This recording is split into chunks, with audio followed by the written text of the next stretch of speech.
Also, please take a look at this and please research and check this out. It is House Resolution 6666. Another interesting number. How they keep coming up with these sixes is quite interesting and quite disturbing.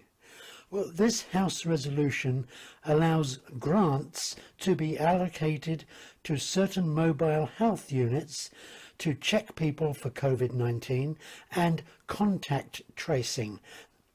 These tests can even be carried out in your residence, in your home. Do you get that?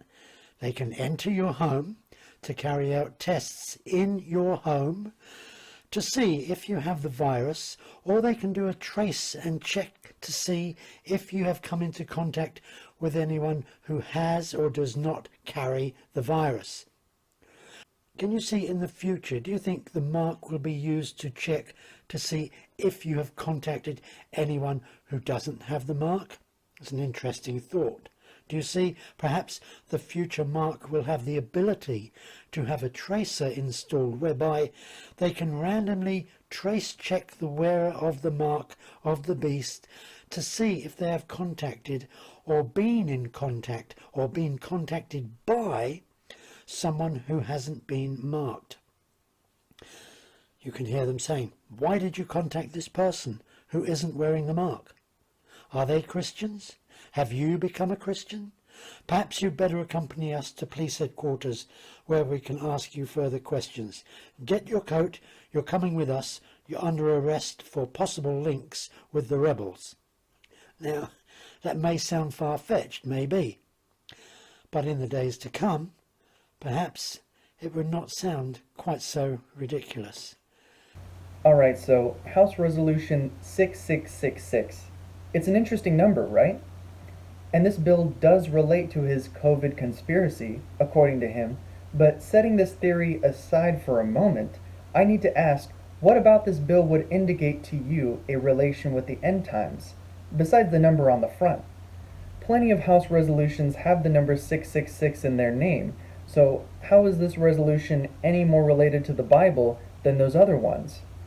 I mean, there's a House Resolution 6667, but it has nothing to do with COVID, aiming instead to lessen the amount of military-connected child neglect and abuse. Resolution 6668 is titled the Inspector General Independence Act, while Resolution 6660, the Loss Act, is intended to amend the Federal Food, Drug, and Cosmetics Act. So, if Resolution 6666 is connected to the Antichrist, and we're judging that based on a number just like Mitchell is, then why wouldn't these other resolutions be connected as well? They all have the number 666 in them. How is adding a fourth 6 any more satanic? And what about Resolution 666, titled the Haitian Educational Empowerment Act? Wouldn't the actual number of the beast be more satanic than one including a fourth 6? Just like the patent applications mentioned earlier, so long as more and more bills are created, eventually you'll have one with the number 666 in its title. Without any direct evidence, this number has no real value on its own, so I have to make the conclusion that Mitchell is just making another assumption here, based on coincidence, and nothing more. Frankly, it just seems dishonest of Mitchell to make such a serious claim concerning the end of the world when his statements are based on nothing more than 3 numbers, and a conspiracy that, as we've discussed, lacks hard evidence. So, I just wanted to say we are on a run-up to the arrival of the Antichrist and the return of Jesus to defeat the Antichrist and rule from Jerusalem. Now, you can laugh and you can doubt all of this if you will, but answer me this. How did the Bible know these days would come about? You see, according to the prophecies in the Bible, first the Jews had to be scattered from their homeland around the world. They were. In 70 AD, the Roman general Titus destroyed Jerusalem and exiled the Jews around the planet. Then the Bible says in the last days they would return to the very land from which they were exiled. Now, how many people groups do you know that have lost their homeland, been scattered around the planet, yet always keeping their national ID. Today we find Italian Jews, Dutch Jews, German Jews, British Jews, American Jews. Wherever they went, they remained Jews. Alright, so how did Apostle John, and as a result the Bible, know the end times were coming and have such specific information that, Mitchell has argued, connects to the real world happenings in recent years?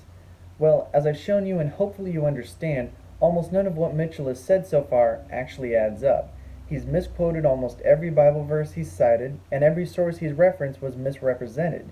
To me, as a researcher, it seems that Mitchell's argument is terribly flawed, and has only convinced me that the Bible lacks any relation to what's happening in modern times. For example, the Bible mentioned the mark of the beast as being either his name or the number 666 present in the left hand or the forehead, but it does not mention a cryptocurrency system or a vaccine tattoo.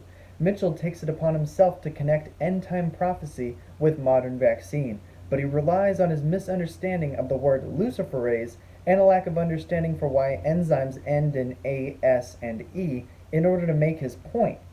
He relies on random coincidences, like the 60606 of an application number present in only one of two versions of it.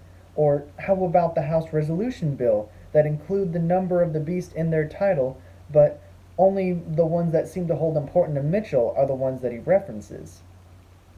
The Bible mentions an army of 200 million mounted troops, and Mitchell connects this to the Chinese military, even though their 200 million are a collection of militiamen, not mounted troops, and likely wouldn't even leave the homeland during a war. If we are living in the end times, why didn't the Bible include all these details and revisions that Mitchell has decided to make?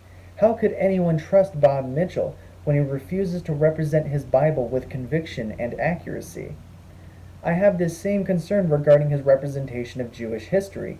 While it's true that a large number of the Jewish people fled Jerusalem after the Jewish War in 70 AD, Mitchell seems to believe that the Jewish people did not still live in the province of Judea and in Jerusalem following this war.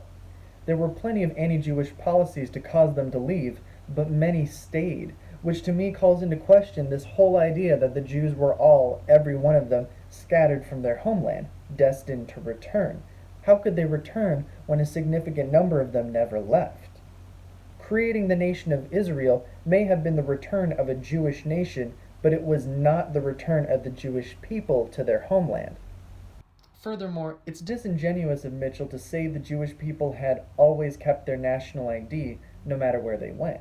Some of the Jewish people before the Jewish War and after converted to Catholicism, Roman and Greek paganism, Buddhism, Islam, and many other religions. Judaism itself encourages argument and discourse, dividing itself into many subsects, all of which believing in a different interpretation of the scripture. Argument is vital to the Jewish people, and this is why when Mitchell says the Jewish people remain the same no matter where they went, it shows a serious misunderstanding on his part of the Jewish religion. On top of their religion continuing to evolve, the Jewish people have changed greatly along ethnic lines as well, which should be expected over the course of 2,000 years. I mention this because Mitchell implies this unity and separateness of the Jewish people from the rest of society had remained consistent throughout the centuries, which simply isn't true. Another thing to consider is most historians and scholars have traced the origins of the book of Revelation to the mid-90s AD. This would mean Revelation did not predict the scattering of the Jewish people, since this happened 20 years before the book was written, during the 70s AD Jewish War, as we've already mentioned. As a result, we cannot give the book of Revelation credit for predicting this major Jewish diaspora, when it happened 20 years before the book was written.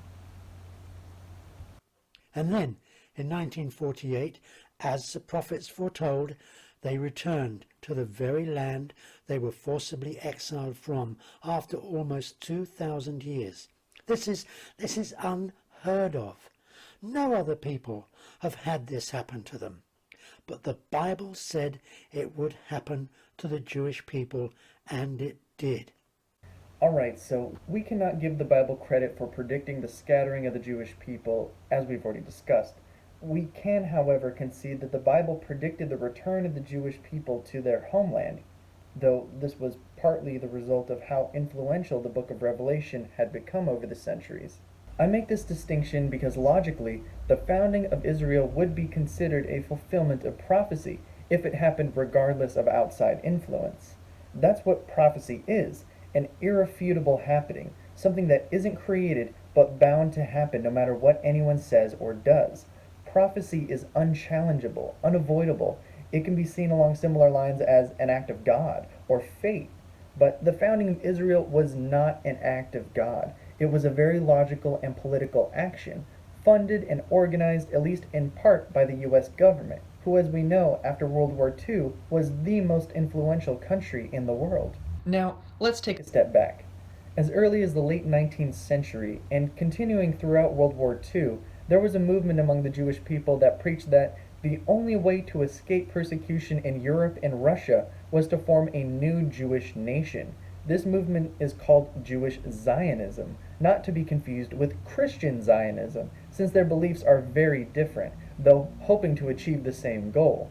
Christian Zionism concerns itself with the book of Revelation, and like Bob Mitchell here, they believe the end times are coming, and the only way to survive them is to fulfill the Revelation prophecy, one step of which being to return the Jewish people to their homeland.